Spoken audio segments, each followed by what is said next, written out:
Ang dami namang tao. Tiborcio, bilisan mo nga dyan. O ikaw, kayo mga paslupang incho. Hindi ba kayo magbibigay galang sa akin? Ako ba'y hindi nyo nakikilala? Ako ay isang mayaman, matalino at makapangyarihan at magandang babae na nakadaloy sa akin ang buong Kastila.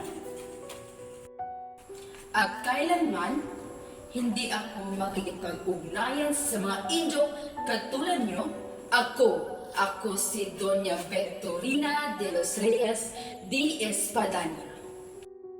Tukasin niyo ang kolorete sa aking mukha at ang aking buhok na pinapara lamang sa isang mestiza. Alala ko noong ako'y bata pa lamang. Maraming naligaw at namangha sa aking kagandahan. Ngunit ikinabuhi ko silang lahat. Bakit naman ako magpapakasal? Magpapakasal sa isang Indio. Ha? Hindi ito maaari. Bata pa lamang ako, pangarap ko na napakasal sa isang Espanyol. Aking asawa, Don Tiborcio de Espadanya. O alam ko, hindi siya ganun kayaman. At hindi rin siya nakapag-aral.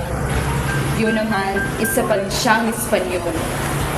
Pinilit ko nga siyang mapagbilang isang doktor eh.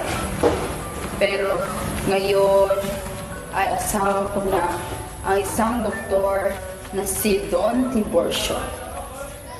Hindi lang yon. Nakamit ko na rin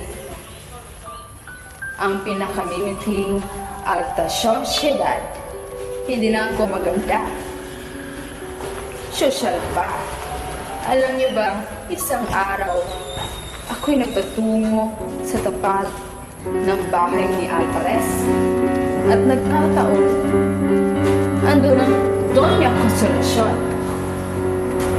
Na iyan na Doña, abay sumigaw at nagura sa aking harapan. Na baka walang modo?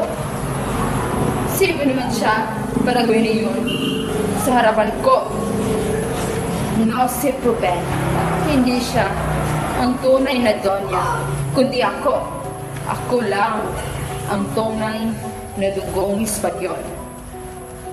Palibhasa, isa lang siyang labandera.